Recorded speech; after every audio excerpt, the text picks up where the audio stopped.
Hello, my name is Harriton Watgood. You're watching Talk to Harry. With us, we have Butch Valdez. We're talking about the vulnerabilities of a president. Let's continue before I lose that train of thought. Butch, it's rather complex when you explain that the private sector, right there in that forum that you were watching on broadcast TV, when they're questioning the ODA, which is correct, which is the right thing to do, lower interest, better, easier payment terms, government to government, especially when you come to infrastructure. And yet, I see your point. So the private sector wants to jump in on that and get those big infra projects. Yes, yes. They want those infra projects for themselves, and so that they can, again, once they put it, they can start Taxing everybody. or the toll, and or Charge for more. charging rates, and so on and so forth. No, mass transit system, higher fares, electricity, everything. No. So, iwan na lang dapat sa gobyerno yung mga infra and public utility. Because public utilities are really a To serve the responsibility of government. Government is there to protect precisely the people, right? Pero wala na natitira public utility that's government. Halos. Practically everything he has privatized, you see, including healthcare, hospitalization. No? And what does that mean? There are people that will not be able to afford Hospitals, the kind of healthcare that they should have, no? Unless they are willing to pay. No? And the same thing for electricity and so on and so forth. No? So, bakit ganyan? No? Parang nag-abdicate ang gobyerno. Now, government will start to come in, and if we follow the reasoning of the president, no, he should have been in directly and said, tama na itong PPP. Because what is ODA?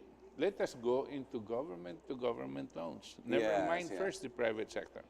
Once we put up our infrastructure plan, then you let them come in and operate. then you come in and say, all right, we can we can open up a percentage of this public utility to private sector, for example, no?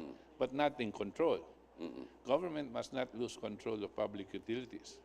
The other thing is, all right, since you've got energy, water, healthcare, mass transit system, and so on and so forth, it becomes precisely the kind of infrastructure development program that will allow factories to be put up in certain areas of the country. And you can talk to the private sector and say, Mr. So-and-so, Mr. San Miguel, there is need for a steel plant. Are you interested? This is what the government is willing to give in terms of incentives. No? Ayun, baliktad. Oh, So source of funds will come from government, and yet ODA galing source of funds for the government. Yeah. ODA is infrastructure. It's not an expenditure. It is an investment. It's an investment. That's why this thing about we're loading ourselves with debt.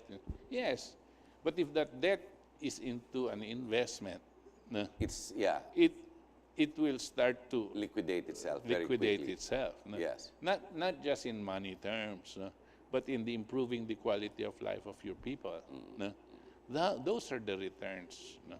So the vulnerabilities of the president, going back there, is really the economists that Yes. seem to control the business today. Because they decided on increasing taxes when I do not think they needed to. No? I Sana don't- increase tax base, pwede pa. Pwede pa, no? Pwede pa. But that's better than increasing taxes. No? You increase it. But how do you increase your tax base? You have to provide employment to the people, right? Correct. So you have to go into these types of infrastructure to provide the employment. Then you're increasing the tax base. Correct. Yes. And then you will be collecting Yung train more. does not incentivize increasing the tax base, no? It incentivizes the private sector into And generating a wider penalizes the consumers. penalizes the consumers at the end effect. Yes, and that's why there is vulnerability on the president, because these economists are not elected people. No, they're appointed by the president, by Yes. himself. And the reason they were gung-ho in pushing the train law because they were abusing the popularity of the president. They felt that the president is so popular, They can get away with they this. can push the train law and the people Which are is not correct, going and to it pay. has worked. To some extent, but it will not work for long because this pain of the stomach in hungry, being hungry, is very easy to how do you say, your conviction may change because you're very hungry. No? And they will say, it's the president's fault because the buck stops with him. No? This, to me, is his vulnerability. He's doing well with foreign affairs.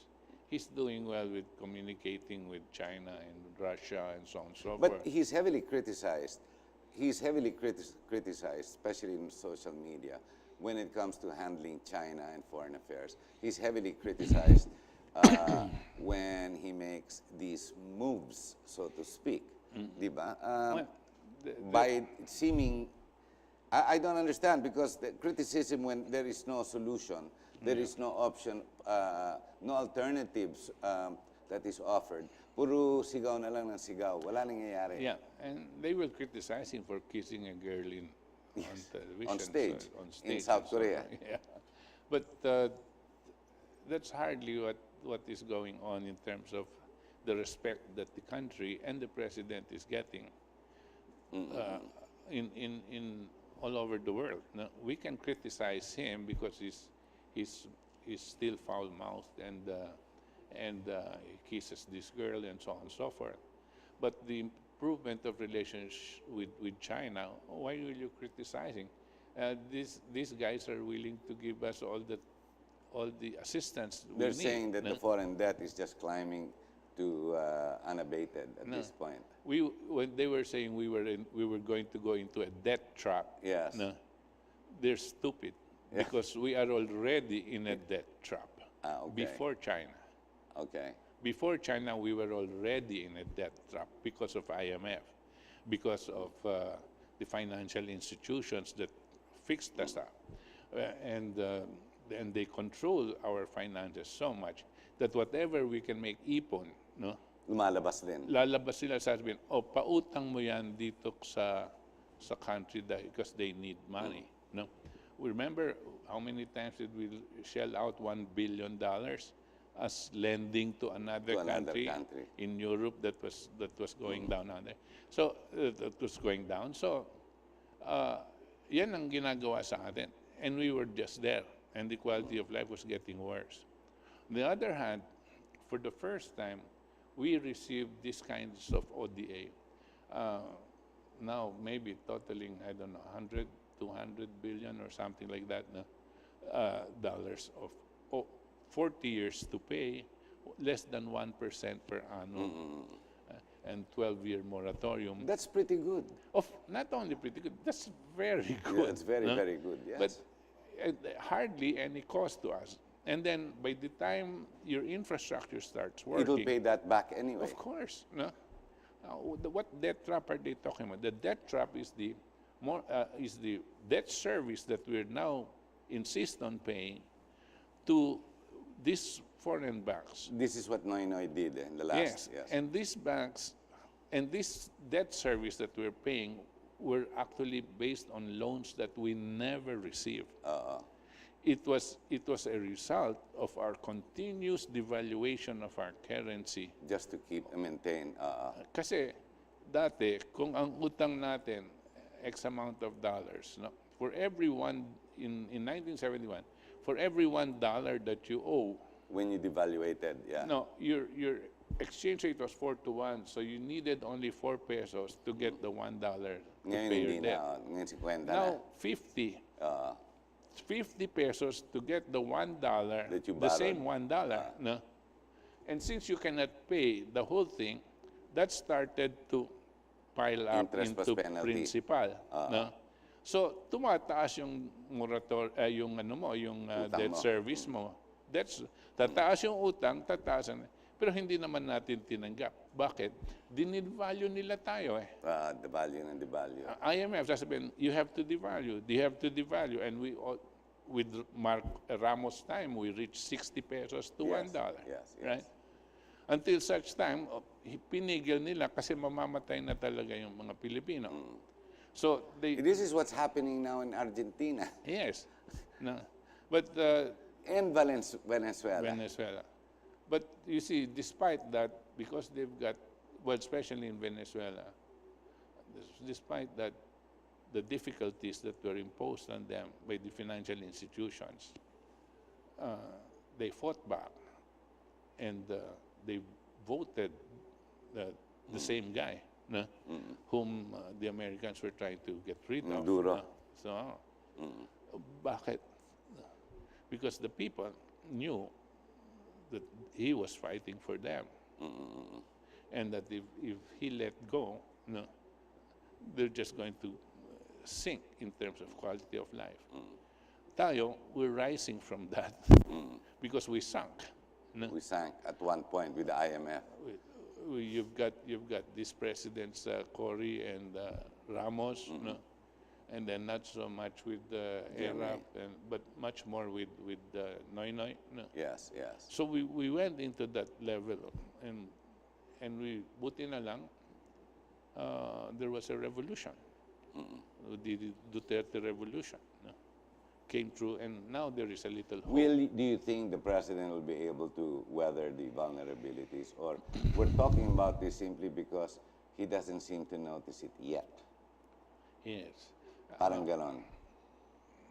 Maybe he will notice it when he starts feeling the Popularity going down. And this is where I'm very scared because when they have been able to bring down his popularity a little bit more, there will be threats to his life. And now there are already, but pag extremely popular ka, it's hard to assassinate you. No? Pero pag hati na yung tao, pwede ka na May opportunity na, miski pa paano. Yeah. Is he going to be able to weather this out? Do you think he can see it? Do you think, so you're going to wait for his popularity to drop? So meaning the next election, so to speak? No, that's why I hope he sees it Before. soon, very soon. Really, the opposition party, or let's call the Yellow Tards, hindi kaya delusional mga yan. They don't seem to understand that people no longer favor them. Yeah, well, it doesn't mean that if Duterte becomes unpopular, that they will benefit from the popularity. And the It direct doesn't mean- relationship. It they can be cannot- others, it can be independent. It could be independence, it could be something else. But the disillusionment in terms of... It's real. Is real. That's why this train thing, imagine Jokno is in his reaction to people questioning the train law. He calls the people crybabies. Yes, I remember, yeah. And this arrogance is there because he knows that he is linked to the president and the president depends on him. No? Yes, yes, but yes. he So should we're not- in a bit of a dilemma with the two. Oh, well, sooner or later, maybe the president will realize this. No? Kasi ang problema, kung isa lang mga grupo ang papakinggan mo, baka sa impyerno ka dalhin. No? Tingin mo the outer forces, the interests of the world powers are still at play?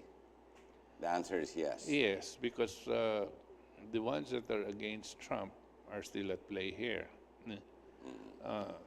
There are people that are really trying to sabotage all the peace efforts and peace developments. All around the world, not necessarily just here. Just this Korean Peninsula thing. It was a Yeah, either or. No? but I'm happy. Yeah. Kaya lang ngayon, tinitira nila si Kim Jong-un that he's going to stay in a $6,000 a night room and America's going to pay for it. So what? So what? My Yeah, goodness. di ba? So what? So what? My goodness, that's nothing. I mean, but you know, just lang, para lang meron masabi, magulo. Para makagulo. Yeah, and then And well, whatever it is, if the two people that he has to talk to, Kim Jong-un, so that there is peace in the Asian area and And Xi region. Jinping. Well, Xi Jinping, there is peace. I don't think there's going to be a direct confrontation with China now.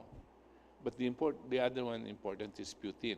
No? He's in the talk- outside. Yes, he's got to talk to Putin also very soon. He's alienating Putin, in fact, and Putin's the one going to Europe offering salvage Yes, to the nagkaka- sanctions. But nagkakagulo kasi people want to attack Iran. No? Correct. And if Putin has to act when it's like that, no? This guy Netanyahu of Israel wants to attack Iran. Now he's got to get Somehow these I guys. can't blame Netanyahu. I hate Well, to say it. Well, but When somebody but the threatens important thing is you have global peace. Ayun, global peace. Yes, Because yes. there is nothing more important for you and myself and all of humanity. Pag walang peace, pag gera, Pag gera, ano tayo? Wala na. No. Erase na everything. No. Butch, we're at the end of the program. An exit message for something as complicated as the worldviews, as well as the vulnerabilities of the president, notwithstanding the popularity he still maintains. Your exit message, Well, I think if I may address the president, please. I think, Mr. President, you're going to have to look into the economic issues much more closely and not abdicate your role in this. We cannot tell the people that you're only concerned about corruption, drugs, and so on and so forth, but the economics you want to ipaubaya mo na dito sa mga taong to. No? Hindi po sila halal. Ikaw yung halal as president. No? So everything that has to do with our way of life depends on your sincerity. And we believe that sincerity. No? It's just that certain things, especially on economics and our way of quality of life, is not being addressed by your people that are handling the economic side of our lives. No? And if we get worse, they will blame you, and your economists will go scot-free to become the economists of some other administration again. So please address this issue. There you go, ladies and gentlemen. That's straight to the point. You can't have it more simple than that.